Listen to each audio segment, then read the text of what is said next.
All right, so to get into weight paint, you're going to select, um, you see how I went to weight or texture paint and nothing happened. We're going to go to weight paint and it'll turn blue. Um, as long as you have the subject that you want to weight paint selected, it should turn blue. And that just means that nothing will move.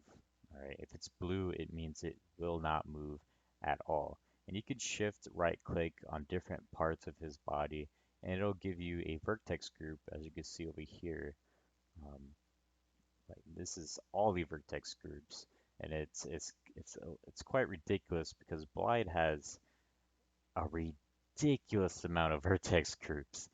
So technically, if you wanted to um, import Geralt or copy him over onto a base template and work on that on the side and then import Geralt over, that's totally acceptable and it's probably a lot easier because you'll massively reduce the amount of vertex groups you'd have to work with. However, I'm going to do it the hard way because why not? And it took me a second to figure out where the hell Geralt's body was because it was just not in its normal spot. Um, but yeah, uh,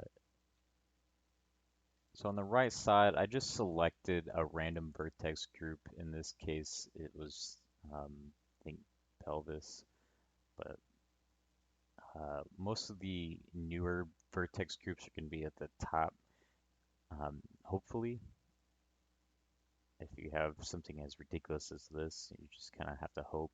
But I think it should be all at the top. And remember, you can shift right click on the body and get a list of nearby vertex groups, um, even if they're not being used.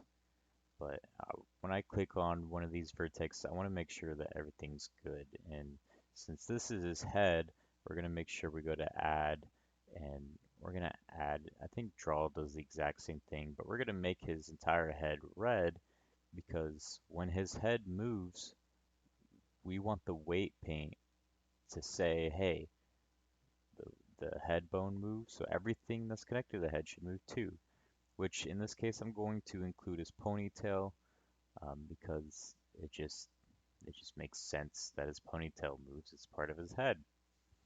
And with that kind of logic, we're actually going to apply the swords to his spine. But the armatures have three spine versions. So they have spine 1, and they have spine 2. And I would say the swords are attached at about spine 1.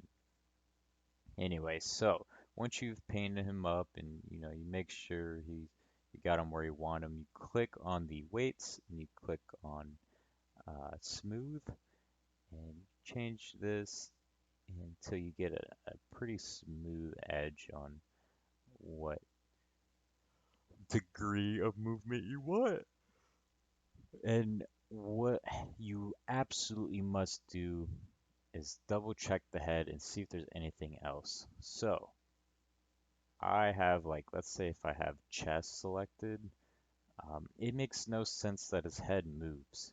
So I'm going to erase or subtract everything attached on his head because it just doesn't make sense. And weight paint can be good sometimes, just automatic. But in this case, with as difficult as Geralt was, um, it's just not a simple project. Nothing about Geralt was easy. And so, yeah, his if I flick you in the chest, your head shouldn't just jump back 20 feet. And that's what we're trying to translate over here. So I'm erasing all that, I'm erasing just everything that just doesn't make sense. And I hope I explained this well enough that you can do the rest of this on your own. So I remember I shift right clicked to see what else was connected. It doesn't make sense that his clavicle moves his head, and it also does not make sense that the clavicle would move the hilt of the sword. That just how does that make any sense? So yeah, this automated stuff just is kind of retarded. Um, but sometimes right clicking or shift right clicking, uh, you need to be super precise because there's times where you only get like a couple pixels of paint. And if you're having that issue, you'll notice it in game that things are just moving kind of weird.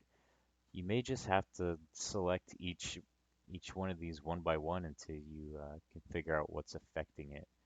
Um, and you can test out what's affecting it by also going into pose mode, which we talked about before. You click on the skeleton and then you um, click pose, and you can see if it moves enough or not. So his neck, yeah, only his neck should move. It makes no sense for anything else to move. I guess his head can move a little bit, so a little bit of blue is fine. Um, his, oh man, this is just ridiculous. But yeah, so edit the weight paint. You might find yourself doing a lot of physical movement wherever you're sitting, trying to figure out what moves, like when you flex your spine and stuff like that, and trying to figure out what all only moves with your spine. All right, well, have fun with that. I went ahead and skipped over to the spine one. I actually made a mistake and started pinning on spine two, and I didn't realize it, so I had to go back and redo everything. But this is how I would imagine spine one would look. So if I move that particular part of my back, it only makes sense that the swords would move with it. Um, and I made the entire sword red because it's super stiff. It's a sword. Like, of course, it's gonna move all in one piece. It doesn't make sense for only some of it to move. It's either all moving or it's not. But yeah, so that's my interpretation. It actually came out pretty great. Anyway, so you remember how little his head moved? Let's go ahead and test it. So we're going to click on the spine, and we're going to go into pose mode. And then we're going to highlight, let's highlight just that one bone. Look how easy that moves. We could not get that much before, even if the armature was assigned. So that's the importance of weight painting. It's just brilliant, really. Although you kind of wish the bone would naturally do that. It doesn't. All right, off to the next video.